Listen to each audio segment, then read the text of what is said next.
a gente vivia era dos terrenos e das vacas e os porcos que a gente tinha, do leite que a gente desnatava e do negócio que faziam de vender trocamentos de gado, quer dizer, uns trocavam, outros vendiam e compravam, e era de maneira que viviam cá. Inclusive a sua família, não é? Nossa família. Agora havia aqui no Capelo muitos baleeiros que tinham a sua lavoura e que arreavam à baleia e muitos iam pescar, porque não se podia. Aqui era um meio de que a gente vivia pobres, mas todos trabalhavam de diferentes maneiras.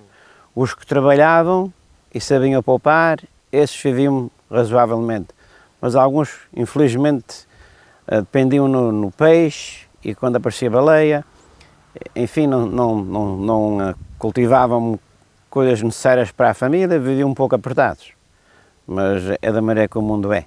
Portanto, vivia-se sobretudo das terras e do mar. E do mar. Havia poucos serviços, poucos funcionários, pessoas que trabalhavam para o Estado, uns poucos, não é? Tem alguns que eram o guarda-fiscal, o guarda-fios, claro, outras pessoas funcionárias que... E alguns trabalhavam na cidade. Eram poucos, muito pouquinhos. A sua família, sobretudo, vivia a gente vivia das terras, da nossa lavoura. Nós tínhamos um estabelecimento também que chamavam chamavam por apelido José Guinchão, mas ele era Goulart. E até por acaso a mulher dele chamava Guinchona, só por apelido, mas eles tinham nomes, eram Goularts. Mas aqui, não só nesta freguesia, mas também muitos viviam com um sobrenome, que era o apelido já dos antigos, passava para aqueles que eram filhos, não é? E depois tinham esses apelidos assim. Mas a gente vivia também do estabelecimento. Claro. Quando, em setembro de 57, quando começa a erupção dos Capelinhos, vamos agora falar da erupção em si, para aquilo que eu tenho percebido, há uma semana que isto, enfim, não há sinais do vulcão, mas há tremores de terra. Lembra-se dessa fase? Muito bem. O que é que aconteceu naquela semana? Eu não contei que eu era novo, mas ouvi dizer que eu senti os tremores de terra constantemente. Lembra-se disso? Muito bem.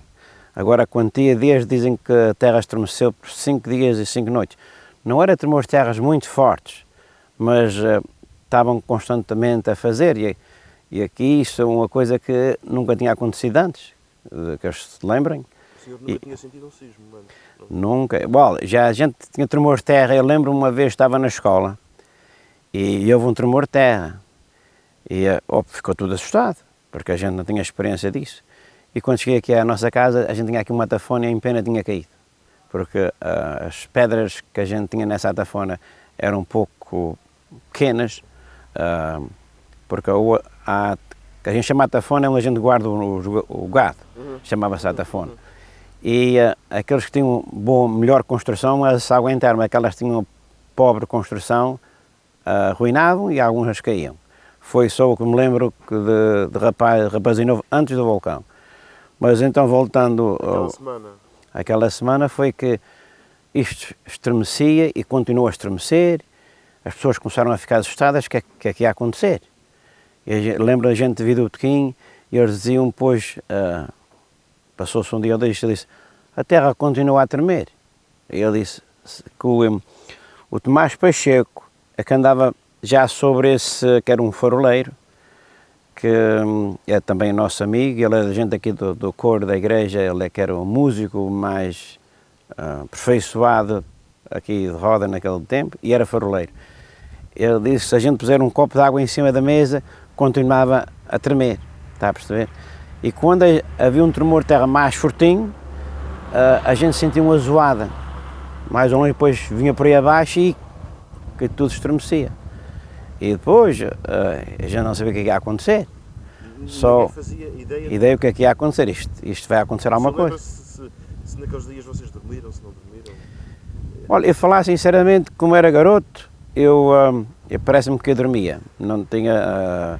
Mas a gente continuava assustado. Depois, como aquilo continuou, o seu padre, foram todos chamados à igreja, aqueles que quisessem ir, para ser absolvidos, porque a gente não sabia o que é que ia acontecer. E ele não podia começar toda a gente sozinho, assim, naquela decisão tão depressa, E então juntámos todos na igreja à espera que o Sr. Padre viesse e foram todos a fazer uma oração especial, foi tudo absolvido em caso que a gente não escapasse. Eu vi pessoas que não iam à igreja, ou se iam lá era muito pouquinha vez. Estava tudo presente, aqueles que eu vi, que eu conhecia, e estavam ali como uns passarinhos que não sabiam para onde é que iam voar. Eu estava à espera de o Sr. Padre vir a ser absolvidos, porque a gente estava todos na mesma situação. Isso antes de começar a aparecer os sinais? Antes de começar o vulcão. Antes de começar os sinais. E depois o Sr. Padre recebeu a gente e a gente viemos-se embora. E depois, quando o vulcão rebentou, eu sei que ia saindo aqui da nossa casa para cima e era uma tia, essa mulherzinha chamava Maria do Paulo, casou com um tio meu, a gente chamava a tia Maria do Paulo, porque o homem que ela casou era tio meu, que chamava-se o Tomás da Narcisa. E ela vinha meio espantada, saindo da porta, que tinham visto, que elas tinham o telefone aqui, que era o correio, parece que tinham telefonado do farol para cá, que tinha arrebentado um vulcão fora do farol. E então ela veio espantada por lá fora, arrebentou um vulcão fora do farol e parece que está a vir para a terra. O que aconteceu foi que essas bocas de vulcão, tinha 7, depois a gente contámos, tinha 7 bocas de vulcão. E a gente lá as juntámos, eu não sei se foi ver primeiro ou se a gente foi... O senhor foi logo para baixo ver? Foi? Parece que não fui logo para baixo ver, mas eu sei que... Mas ficou curioso? Não, a gente depois fomos com uma procissão do Espírito Santo lá abaixo para que o Senhor tivesse pena da gente, que a gente não sabia o que é que ia acontecer, porque arrebentaram as bocas mais fora, outras mais para dentro, e aquilo, a gente não sabia o que é que era um vulcão, eu só vi um vulcão num livro de escola, que eu disse um dia comigo, eu disse, eu ainda gostava de ver isto, como é que isto é impossível vir fogo do mar ou da terra para cima? Isso não tinha ideia nenhuma que era um vulcão. Então a gente fomos lá abaixo à beira-mar, e então a gente ia em reza e cantar, não é, com a coroa parece a coroa e a bandeira do Espírito Santo. Fizeram uma espécie de procissão? Procissão, uma espécie de procissão. Povo. E chegámos à beira-mar a observar essa erupção que estava a acontecer no fundo do mar, e então via-se que quando havia uma erupção debaixo da água, ficava um clarão naquele mar que é dos clarões mais claros que eu ainda vi na minha vida. Está a perceber? Foi onde fazia um choque assim daquela luz da erupção do fundo do mar. E o som como é que era? A gente só sentia um pouco som, não era muito, porque aquilo, eu ouvi dizer que estava mais ou menos à roda de 100 ou 150 pés de fundura onde o vulcão rebentou. Ali muita gente sabia a medida porque eles pescavam naquele sítio. E via-se em vários lugares acontecer isso. E o que aconteceu, que aquilo ali dava muito peixe, matava o peixe todo. Por isso o peixe estava por essa costa, encontraram vários peixes mortos, daquele choque que aconteceu, e depois voltámos para trás, sempre cheios de medo, a gente não sabia o que ia acontecer. E depois o vulcão começou a explodir de pouco a pouco, depois a gente começámos a ver areias, umas pedrinhas a sair para o mar fora e depois porque aquilo era fundo.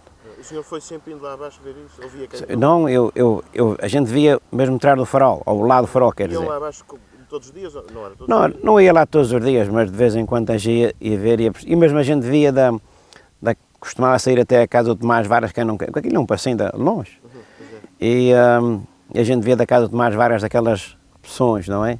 Depois aquilo, sabe, aquilo foi sempre funcionando, e depois começou a explodir, e depois o cabeço começou a crescer, depois aquelas explosões, as primeiras explosões que houve, o vento estava a tirar as areias para o mar, mas quando virava, oh homem, isso é terrível.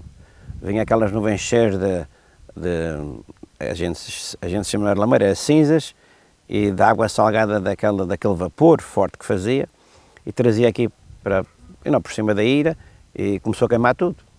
E essa escada estava tudo cheio de areia para aí, e queimou as comidas para o gado, quer dizer, a gente não se podia coletar nada. O que é que vocês fizeram aos animais? A gente primeiro a gente não queria dar ainda cabo dos animais por causa que a gente precisava de viver os animais. Mas meu pai depois falou com umas pessoas aqui por lá de Castelo Branco que ainda não estava muito mal, a pena também cinza, mas foi mais leve, aqui era mais pesada por causa estávamos mais perto do vulcão. Eu até ouvi dizer naquele tempo que até o pico chegou a apanhar também dessas cinzas, porque as nuvens iam muito para o ar e chegaram a atingir o pico. Mas quer dizer, para ali, para aqueles lados mais leve aqui, é que foi muito mais forte, esta zona aqui de rodas, ficou tudo queimado. Homem, tinha camisa ali no canto do Capelo, que as escadas, uma parte das escadas ficaram enterradas quase a meio, para não dizer mais assim, porque as casas também eram baixinhas, não é? Vocês aqui na vossa casa não tiveram grandes problemas? Nunca tivemos grandes problemas em sentido de altura de areias aqui, mas também tinha muita areia aqui, porque isso teve que ser tudo limpo. E então começou essas explosões e continuou, mas o vento virava de vez em quando para um lado ou para o outro. Mas quando virava a seguir para a terra, quando começou as explosões ainda mais fortes, está a perceber? Era terrível, até lembro uma vez, eu estava aqui em casa, eu não gostava do cheiro de enxofre, eu parecia-me que vomitava estômago, tripas e tudo, porque aquilo era um cheiro terrível, não gosto de enxofre. Vi pessoas a correr, uma explosão muito grande, vinha uma escuridão por aí dentro e vi pessoas a correr com cabras e uns zorrinhos, a correr em frente àquela explosão, não sabia, desviaste do vulcão para fora, o mais possível. Vi um porquê acima, coitados, não sei, eu sei que minha mãe fechou a gente aqui, a gente estava fechados dentro de casa, e aquilo quando começou aquelas cinzas a cair e aquele cheiro, e parecia-me que ia morrer, estava lá sinceramente. E então, isso passou, mas as explosões continuaram a continuar a explodir. Se o vento está sempre a empurrar a cinza para cá, isto tinha sido bastante terrível. Isto tinha sido terrível. Mas o nosso senhor trocava o vento de vez em quando, não é? E o que aconteceu então, fez uma ilha, está a perceber? E depois, naquele tempo, as autoridades fecharam o caminho, a gente não podia ir da casa de Tomar Varas para baixo, só pessoas autorizadas, por qualquer motivo, que podiam ir até o farol, mas o resto não, eu ficava a mim cortaram ali o caminho. E ficava ali pessoas a observar aquilo toda a noite, autoridades. Parece-me que eram autoridades que estavam lá e algumas pessoas queriam estar. E uma noite eu senti um barulho medonho, um barulho por aí abaixo, pois não viam que estava tudo às escuras. No outro dia da manhã uma parte da ilha desapareceu toda, está a perceber? E depois eles pensam que aquilo era o fim do vulcão. Desapareceu com a ilha, escudo. A ilha que tinha formado desapareceu, só ficam as beiras, está a perceber? Um dos cabeços lá. E depois começou ali bem, o pessoal para cima, limpar as escadas, mas eram mulheres, homens e tudo trabalhava, tirar as telhas, limpar a cinza, tirar as telhas todas para fora, ratificar algumas tábuas no teto que estavam a apodrecer e depois pôr tudo para trás. E eu lembro a gente começou a estar ali no canto do Capelo para cima, porque ali para baixo é que tinha mais altura de areia. E depois começou naquele dia umas explosões muito fortes, que até eu lembro as portas e as janelas a gente sacudiam, com o som, aquilo foi terrível. E como é que eu ia dizer? E então a gente continuamos, a vida tinha que continuar, a gente não podia estar a olhar para aquilo. Só depois começou a explodir explosões pequeninas e foi continuando, depois começou cada vez mais forte, depois então daí para o futuro, quando os cabeços cresceram uma certa tamanho, as explosões começaram muito fortes e aquilo foi cinzas e era até que chegou ao ponto que chegou. E eu lembro depois, para não adiantar muito mais a conversa nesse sentido, veio a lava, está a perceber? E eu lembro-me, a lava era umas explosões terríveis que fazia, era tão forte que fazia árvores no ar, fazia animais, feitios de animais. Isto andava-se aqui nesta freguesia como quem tivesse eletricidade, quer dizer. Isto aqui via-se muito bem uns aos outros por causa das explosões tão fortes e claras da lava. E depois ouvi dizer, que eu era pequeno, a lava estava a correr para o mar que era como uma ribeira, está a perceber? E depois a gente começámos a limpar as casas todas, eu fui trabalhar para o mato, fazer estradas para o mato. Que o governo deu dinheiro, ou desse dinheiro que deram à gente, tinha-se de trabalhar por eles, não deram assim, toma lá, tinha que trabalhar. Por um lado foi bom. E como é que eu ia dizer? E então, a gente estava no mato e um dia correu lá uma notícia, pá, arrebentou o lava, arrebentou o farol a correr para a terra. Oh, eu gostava de ver, que a lava para o mar a gente não podia ver, mas para a terra a gente podia ver. Só quando acabámos, até parece que nesse dia, só tivemos 3/4 do dia e a gente fomos do mato lá para baixo ver essa lava. Então era uma boca que arrebentou, mas grande, pá, aquilo, eu vou dizer medidas americanas, talvez aí uns 7 ou 8 pés mais ou menos de largura e altura. Era uma fossa de lava que ia por aí abaixo e aqui tinha um areal para fora do comprido, um pedaço para fora do comprido. E essa lava começou a correr o lado comprido até lá fora. Já quando eu cheguei lá, já a lava já ia longe, mas a gente via a lava por baixo da pedra com o ar, a pedra estava quente, mas secava, está a perceber? E por baixo estava sempre a correr. Até nessa altura, algumas pessoas foram à rocha, mas as árvores tinham sido queimadas das cinzas, cortavam a lava, aquilo é um calor terrível, a gente podia se aproximar e tiravam para fora para meter dinheiro.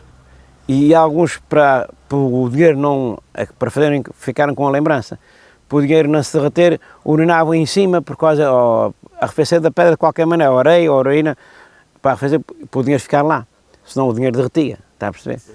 E eu pensei em fazer isso, disse, olha, naquele tempo também o dinheiro era escasso, e eu estava a ver uma coisa ali muito, que para mim não ia dar certo. E eu tive pena depois de não ter também tido uma lembrança dessa, mas alguns fizeram isso. Não sei se ainda, se alguns têm nas suas casas, ou deram, ou isso desapareceu, mas foi o que aconteceu. O que é que lhe diziam sobre o que é que ia acontecer, quando é que aquilo ia acabar, quer dizer, Não, o que é que o senhor sabia e o que é que não sabia sobre o que estava a passar? Well, para falar sinceramente, é que a gente começámos a aceitar tudo o que o Nosso Senhor nos dava. E depois que mais a gente tinha a nossa família e amigos, começámos a habituar ao que estava a acontecer. Porque sabe muito bem, Nosso Senhor dá a roupa conforme o frio, já ouvi essa coisa, e aqui, quase no mesmo sentido, da maneira que a gente sentia, a gente aceitava tudo aquilo que o Nosso Senhor nos dava. E, já sabe, havia rezas e promessas daquelas pessoas mais... Uma pessoa quando é novo, às vezes não pensa muito bem o que é que está-se a passar. Os mais idosos tomam as coisas mais do sério porque já sabem a vida melhor num certo sentido. Para mim, a minha reação, eu aceitava tudo que... Nunca entrou em pânico? Não, nunca entrei em pânico. Eu entrei em pânico, falar sinceramente, que eu até parecia que no outro dia que não ia ver o sol. Foi quando houve aqueles tremores de terra que arrebentou depois na caldeira, houve uma explosão no fundo da caldeira, que até havia uma caldeira, havia um lago no fundo da caldeira, até diziam que tinha um peixe e tudo lá embaixo. Aquela explosão que arrebentou, secou tudo e parece que nunca mais voltou a ter mais água. Mas aí vocês ficaram assustados quando souberam? Nessa noite, eu lembro que o vulcão funcionar, porque o que me tinha mais medo é as histórias antigas que os antigos diziam. Que eles diziam que esta ponta do capelo que ia desaparecer um dia, está a perceber? Mas, bem, a gente, quando houve essas coisas, não fica satisfeito, seja velho ou novo, não fica muito satisfeito. E quando esses tremores de terra começaram à noite, parece que foi no dia 12 de maio, segundo o que eu ouvi, porque eu não marquei datas, nada, depois a gente vai ouvindo de uns e de outros e a gente está mais entre da base, as datas e as coisas que aconteceram. E lembro do que aconteceu. Agora, datas e tudo mais, não tenho a firme certeza, mas eu ouvi dizer que foi do dia 12 para o dia 13 de maio. E começou à noite aqui a fazer tremor de terra. E ficou tudo assustado. Como é que ele está a funcionar e está outra vez a fazer tremor de terra? E depois vinha outra vez um mais fortinho. Esperávamos tanto, daí este ano, vi outro ainda mais fortinho. E eu lembro do meu tio João, quer dizer, era tio João, esse homem casou com uma tia minha, que era irmã do meu pai, mas por lado da minha mãe eram primos, mas chamava-lhe tio João. Ele tinha uns nervos, foi-se encostar um muro ali em frente ao cotoquinho que a gente tinha, e ele veio para dentro, Sr. José, dá-me um copinho de aguardente, mas dá-me um maiorzinho. Ele estava muito nervoso. Ele bebeu aquele copinho de aguardente para ver se lhe dava mais uma forçazinha, porque ele estava muito nervoso. Foi como quem bebeu água, não fez reação nenhuma. Eu, como também não tinha dinheiro, não me pedi mais nenhum.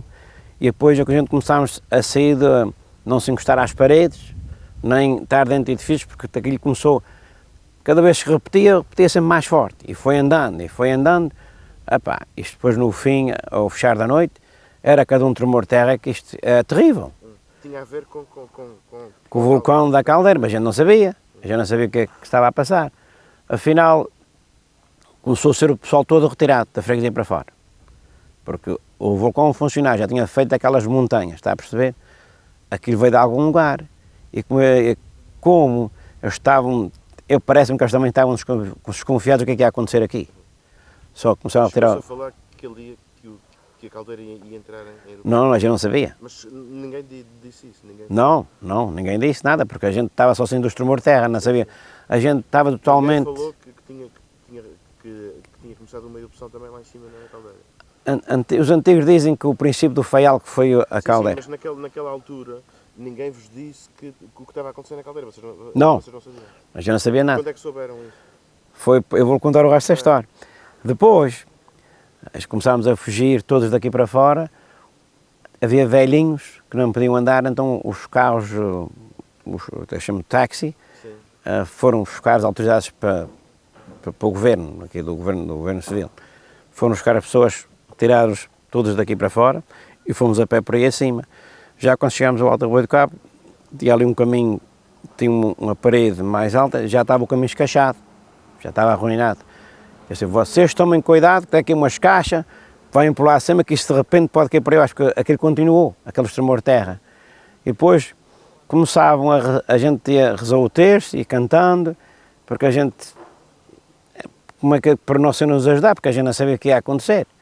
E depois então, eu dava vontade de rir, eu ao mesmo tempo também estava assustadíssimo. A gente ia chegando, passando do Alto Arroio cá para baixo, fez uns tremores de terra, com aquilo que foi sempre forte, mas vinha cada um em puxão, eu nunca vi tremor de terra daquela maneira.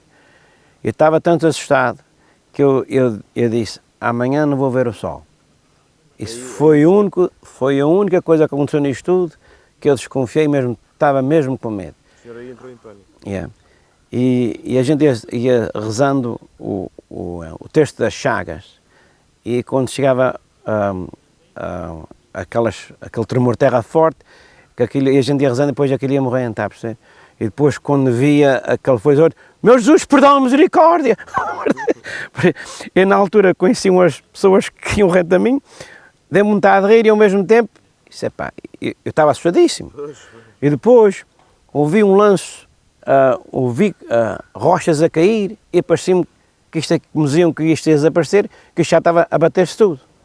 Afinal era a rocha então, que a gente ali, quando se vai para a Lombega, fica mais perto da rocha, que é aquela rocha que vai por ali abaixo. E então parece que caíram lanços de terra e aquelas pedras, aquilo foi lanços grandes, aquele barulho e parecia-me que isto já se vinha batendo tudo aqui atrás da gente. Continuámos sempre por aí abaixo. Eu lembro-me de chegar ali à Lombega, havia uma criança no grupo que tinha nascido há poucos dias e não tinha sido batizada. E depois alguém disse, a gente não sabe o que vai acontecer, esta criança tem que ser batizada por alguém. E eu parece-me que foi uma das minhas irmãs, naquela altura elas tinham, parece-me que eram 11 anos, é que disseram elas para batizar em nome do Pai, do Filho e do Espírito Santo. Tinha lá uma fonte de água para a criancinha se acontecesse alguma coisa, porque dizem a criança, se não é batizada antes de morrer, que a gente não sabe o que é que o Senhor nos destina, mas há pessoas que dizem certas coisas e a gente vive sobre aquela fé naquilo que a gente ouve. E então continuámos para baixo, fomos parar o pé do Porto do Castelo Branco, ao lado de cima. Muita gente, não é? Monte de gente. Aquele monte, muitos espalharam-se de famílias para este lado. Aqui para o norte pequeno parece que foram para o lado dos Cedros. Onde o senhor ia tinha muita gente. Yeah. Ficámos em cima de um eira. Parece que naquele tempo havia, não sei se era, uma rama, não sei se era de tremoço ou uma outra folha qualquer que tinha na eira, e ali a gente encostámos a passar a noite, mas aquilo continuava uma explosão grande. Amanhece.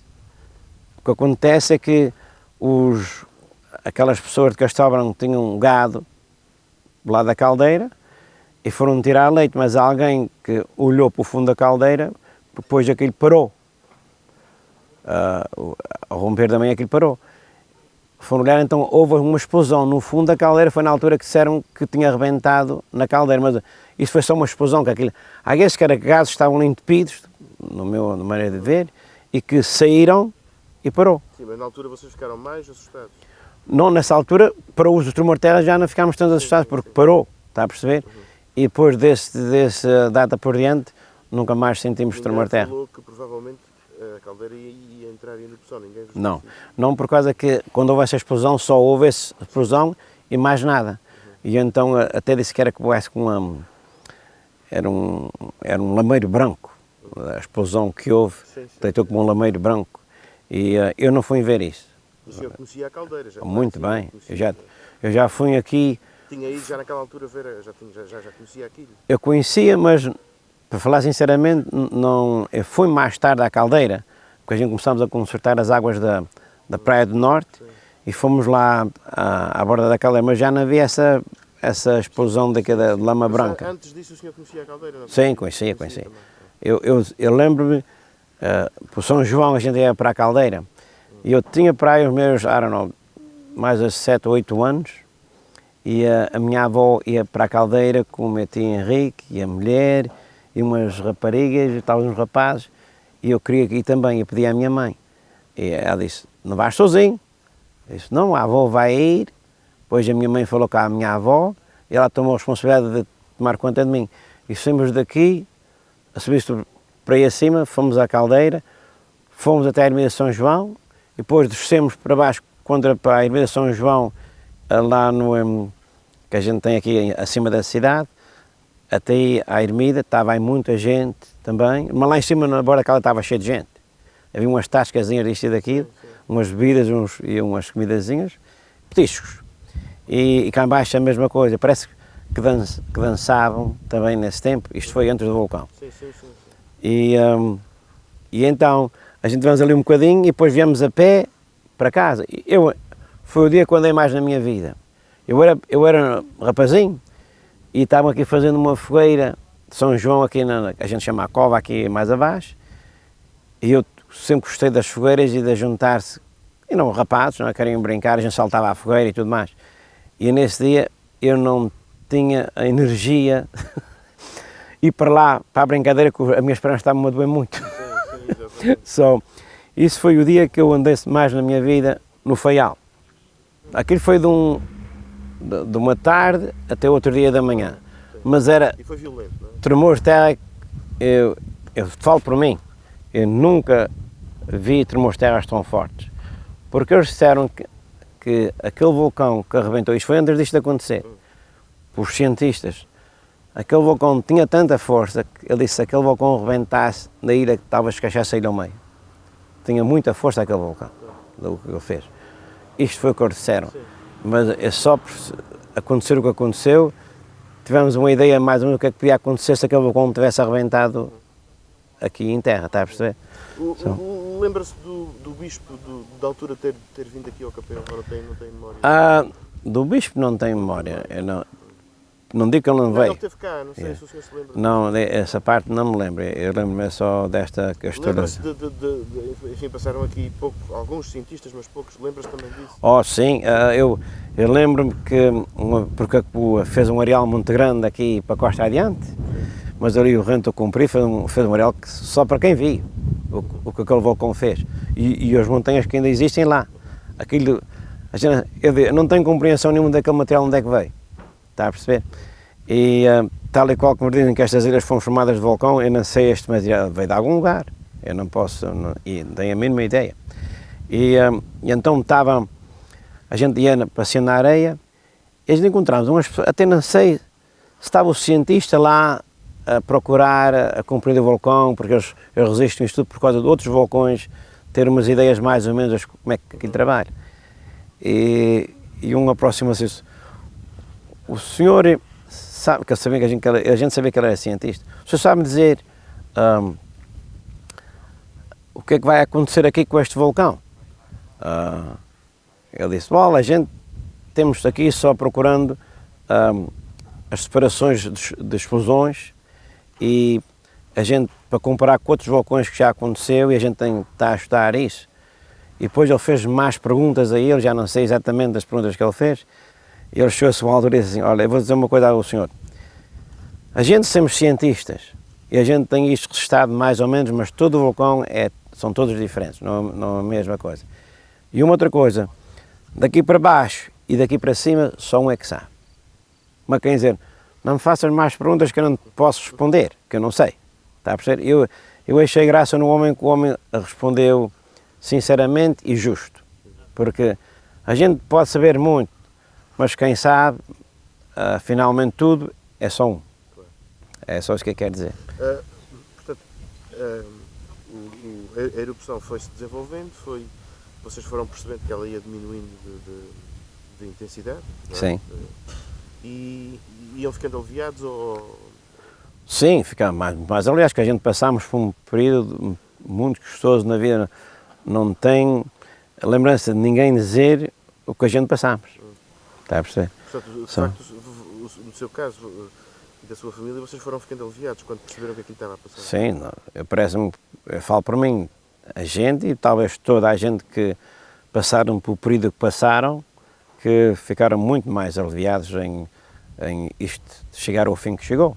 Foi uma forma diferente de viver durante um ano? Oh, muito diferente. Até por acaso... Como é que se vive com um vulcão? E tudo queimado. Sim. Amanhã a gente tinha as nossas terras, as nossas vinhas, os nossos vegetais, estava tudo perdido. A gente não podia cultivar nada. E eu lembro, esta é mais uma história interessante, que eu fui para a costa, isto foi mais no princípio do vulcão, as Sabasteiras tinham queimado muita coisa e a gente tinha uns bocados de terra com milho, e que a gente chama milho basto, e algum de maçaroca, que a gente coletava para deitar às vacas.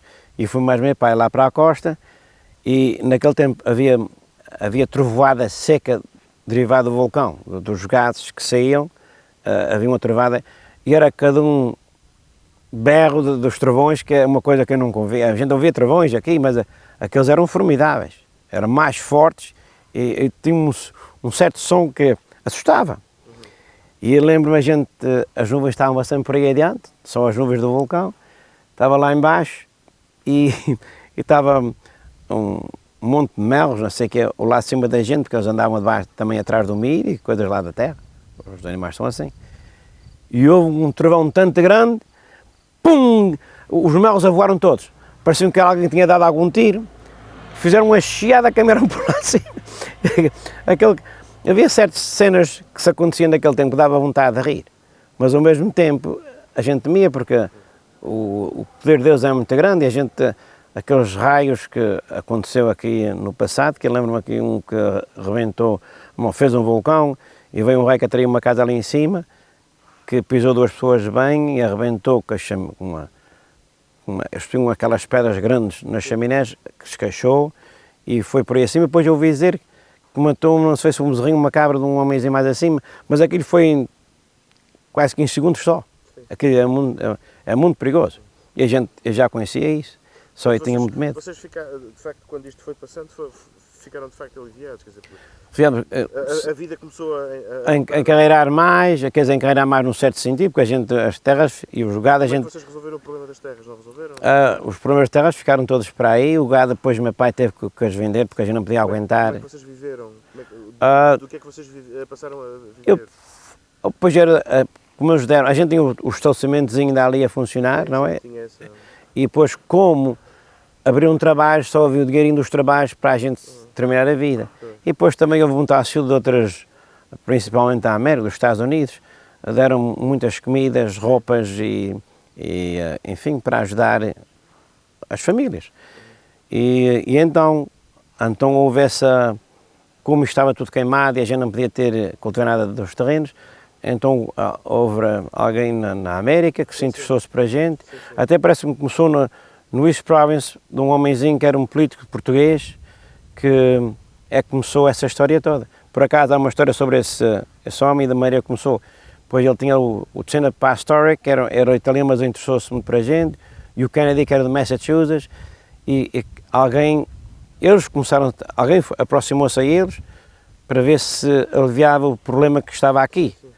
E então, lá no Washington, passaram uma lei, foi, I guess, que já era naquele tempo, já não sei que era, foi o John Kennedy. Sim, sim. Mas o primeiro foi senador e depois é que foi votado para presidente. Parece-me que foi nessa altura que ele já era presidente e então passou a lei de ir umas tantas famílias daqui para os Estados Unidos. Se tivesse alguém que responsabilizasse por eles, por coisa que a gente chegava à América, tinha que ter um lugar para morar e comida para a gente comer. A gente já vai falar nisso. O senhor diga-me só uma coisa, ainda durante a erupção, chegou aí lá abaixo à Nova Ilha? Chegou a subir as areias e a ver aqui? As areias sim, mas nunca foi em cima, ainda até hoje tinha desejo de ir lá ver assim, mas ainda nunca foi.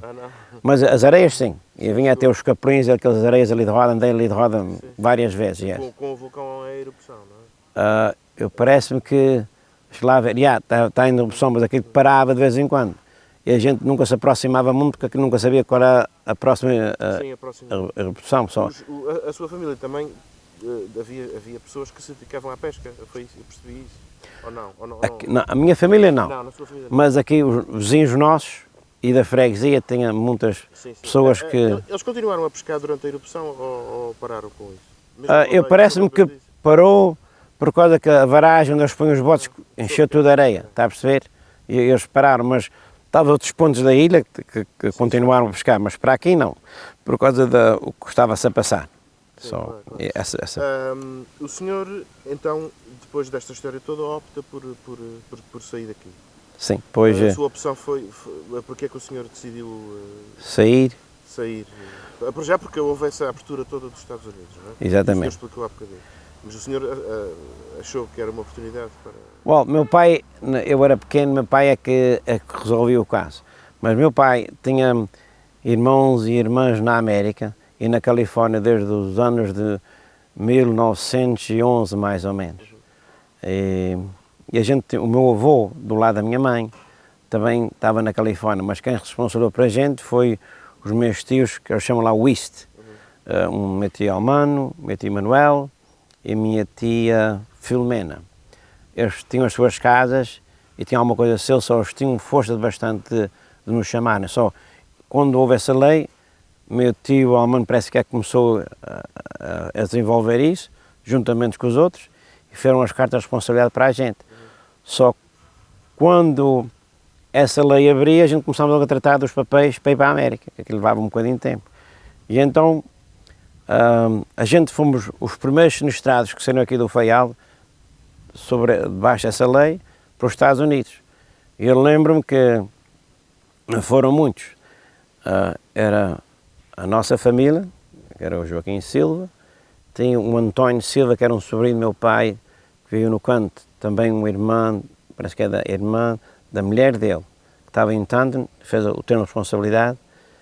Teve o meu primo Manuel, que a mãe já estava na América, trabalhando para o seu Rego, que era o cônsul Rego. Ele também foi nessa viagem. E uma filha que chamava-se, ele era apelido Pavão, do Arieiro, é Maria, não sei já o nome dela, Maria não sei o que é. Mas essa também foi, e eles chamavam aqui uns homens que tinham um apelido surdo, o José e o Manuel. Era chamado por Manuel de Surdo e o José Surdo.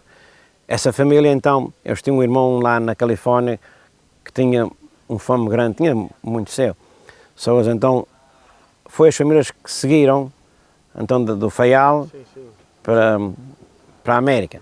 Eu sei que a gente saímos daqui em dezembro. O senhor ia com vontade de ir? Muita vontade. Meu pai sempre teve a ideia de emigrar, porque ele disse, isto aqui para os seus filhos não passava disto, está a perceber? E ele queria, como é que eu ia dizer, ele queria que a gente tivesse um futuro melhor. Esse era o sentido, que ele tinha irmãos e irmãs lá, e eles viviam melhor que a gente aqui, porque aqui estão meio pequeno, não é? Sim. E ele tinha sempre sentido também ir um dia para os Estados Unidos com a sua família. E aconteceu. Mas há uma coisa que não percebi, vocês foram todos? Todos. Foram todos. Mas os meus irmãos... O seu pai também? O seu pai? Sim, a gente, olha, para já foi meu pai, minha mãe, o meu irmão Manuel, eu que sou José, e tenho duas irmãs gêmeas, a Antonieta e a Beatriz. Isto era a nossa família. A gente tinha mais dois irmãos, que o mais velho, o Alvarino, e o Constantino. Esses emigraram em 57 para o Canadá. foram para trabalhar para as linhas de ferro. Sim, sim, sim. E eles caminharam, parece que foi em abril ou maio, dentro desses meses assim, e isto arrebentou em setembro. Está a perceber? Pois, como isto tudo aconteceu, quando chegámos à América, a gente saímos aqui de Santa Maria em 58, chegámos à América em 59. Sim, exatamente. Foi porque saímos aqui no último dia do ano e chegámos à América no primeiro dia do ano. Uma data que não se pode esquecer. E depois, nesse ano, já se escrevia, houve uns tempozinhos por causa que eles separaram-se no Canadá, não foram para o mesmo sítio. Depois, por meio de cartas que mandaram à gente aqui, é que a gente mandámos para lá a direção de um e do outro, para eles se comunicarem. Depois, mais tarde, vieram para Oakville, onde eles estavam a trabalhar. E nesse ano, eles iam vir à América, já tinham um carro seu, e iam vir à América pela primeira vez visitar meus tios, está a perceber? Sim. Só como eu sabia mais ou menos a data que a gente ia chegar à América, parece que tiraram 2 meses de férias para visitar os meus tios e já encontrar-se com a gente. E isso aconteceu. O senhor, só mais 2 questões. Foi muita gente do Capelo para... Saiu muita gente daqui? Oh, sim, o total aqui, eu não sei exatamente, parece-me talvez mais de meio mais de meia freguesia. Como vê, está aqui uma parte dessas casas e terrenos, os terrenos agora estão bons de trabalhar, mas agora a vida mudou totalmente. Mas vem muita casa aí abandonada porque saíram. Sim, sim. Uns importaram-se manter aquilo que tinham, outros não. Está a perceber? Claro. E isso é pena. Sim, sim. Porque... O senhor nunca se arrependeu de ter... Oh, não, eu agradeço a Deus, porque eles sabem, há um ditado antigo que dizem, o Senhor não fecha uma porta que não abre outra. Ele é que sabia o que estava a fazer, a gente não sabia. Está a perceber? Porque isto, para si foi, o vulcão acabou por ser uma oportunidade, não é? Para mim e para os que ficaram aqui, ficaram com mais oportunidade, porque isso aqui já tinha muita gente e havia certas, sabe, complicações. Pessoas já não gostavam de um por causa disto, outros por causa daquilo, por outra vez era um mexerico. Isso sempre aconteceu. E assim aliviou mais essa parte. Mas continuou, e parece que ainda continua, porque é um ser humano. É um ser humano que as coisas acontecem assim. A gente... Eu acho que para a gente viver tranquilos nesta vida, isto é de mim próprio, é a gente saber viver uns com os outros. E a gente tem que se perdoar uns aos outros, porque não há necessidade de alguém dar uma coisa contra si por umas coisas pequenas que não têm importância nenhuma. E mesmo que fosse uma coisa grave, a gente saber se perdoar uns aos outros, porque a gente assim vive mais tranquilos. A gente se vai aguentar aquele ódio, estar-nos a fazer mal e fazer mal a outra pessoa. Isso não, para mim não faz sentido. Não acha que é isso que eu me sinto. Só é o que acontecia, aliviou tudo mais aqui, ficaram com mais espaço. Alguns depois mais tarde emigraram também, quer dizer, alastraram-se mais nas terras, tinha mais espaço, mas aqui já tinha muita gente nesta freguesia que estavam ficando com pouco espaço dos pais ajudarem os filhos, ou os filhos ajudarem os pais, porque não havia muito espaço de terreno e a produção também desta ilha, desta freguesia, também não tinha muito que dar num certo sentido. Tinha, que a gente, ou pouco ou muito, a gente sempre vive, mas estava ficando um pouco complicado. Portanto, acabou por ser uma oportunidade para os que ficaram cá e para os que foram também. Sim. E depois também lá, muitos que encarnaram a sua vida, depois também ajudaram as suas famílias, se alguém das famílias ficaram aqui, eles também ajudavam, porque nós fomos muito ajudados por um tio meu, que chamava-se o tio Almano, não só a nossa família, mas o restante da família que pertencia a ele ajudou sempre muito. E um homem que nunca teve um carro na América, só tinha uma bicicleta e trabalhava todos os dias, coitado, a peipar o senhorinho para ajudar a família. Teve sempre aquilo que me lembra desde que foi para lá para a América. Sempre ajudar o pai e a mãe que ficou aqui e depois os irmãos casaram-se, começaram a criar a família, ele estava sempre pronto a ajudar a família. Eu acho só que a memória que eu tenho de garoto eu gostava muito de pouco comprido. Ali onde estavam os baleeiros, os botes baleeiros, aquelas casinhas por dentro, parecia ser uma vilazinha, mas daquelas mesmo pobrezinhas, mas era a gente tinha uma riqueza aqui que a gente não conhecia, está a perceber? A gente pode sair é que vê a riqueza que a gente tinha, está a perceber? Vivia-se muito pobres, mas tinha-se uma riqueza pobre que a gente não conhecia. E eu gostava de pouco comprido, então, ver aquelas casinhas de palha, que um deles punha os barcos e viviam muitos no verão lá. E depois tinha aqueles baleeiros do Pico e da Horta, onde viviam aqui no Capelo muitos numas casas mais para cima, outros naquelas barriguinhas no verão, eu aconselhava ir para o comprido. Aquela ali é segundo o que o Luizinho disse uma vez, tinha ali, uma vez teve à roda 18 barcos de baleia e barcos de pesca, não sei quantos barcos de pesca. E aqui ali, as lanchas fora do comprido, parece-me que tinha à roda 5 lanchas, que quando aparecia a baleia, aquilo em minutos aqueles barcos estavam todos na água e lá iam para a baleia. E como é que eu ia dizer? Eu fui uma regata que houve aqui no Varadouro e eu vi pela primeira vez, parece-me que tinha à roda 12 barcos, quer dizer, botes baleeiros, que iam fazer uma regata e tinha, parece-me, 3 ou 4 lanchas. E eu, quando olhei para baixo e vi aquilo, deu-me muitas memórias do comprido.